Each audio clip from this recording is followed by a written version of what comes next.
V základnej škole Dargovských hrdinov pripravili pre žiakov 8. a 9. ročníkov základných škôl projekt pod názvom Prvý krok. Projekt Prvý krok, ktorého autorkou je učiteľka základnej školy Dargovských hrdinov Monika Ondušková, mal za úlohu poukázať na vyučovanie občianskej náuky inou ako tradičnou formou. Určený bol žiakom 8. a 9. ročníka základných škôl.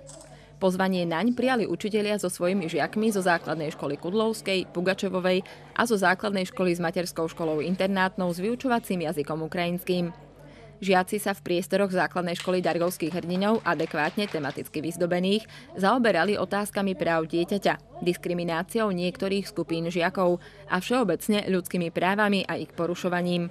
Žiačky organizátorskej školy rozprávali ostatným krátke príbehy. Deti museli určiť, o aké práva v týchto príbehoch ide. Bol to teda akýsi test, ale veľmi neformálny, vedený v priateľskom a kolektívnom duchu. Po informáciách o deklarácii práv dieťaťa a spomínanom teste bol pre všetkých pripravený kultúrny program, ktorý so žiakmi školy nacvičili učiteľky. Projekt Prvý krok bol realizovaný 10. decembra práve preto, že tento deň je Dňom ľudských práv. Bol vyhlásený valným zhromaždením OSN v roku 1950 ako pripomienka prijatia Všeobecnej deklarácie ľudských práv z roku 1948.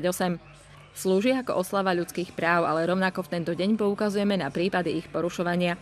10. december je tiež dňom udeľovania Nobelovej ceny za mier v Oslo.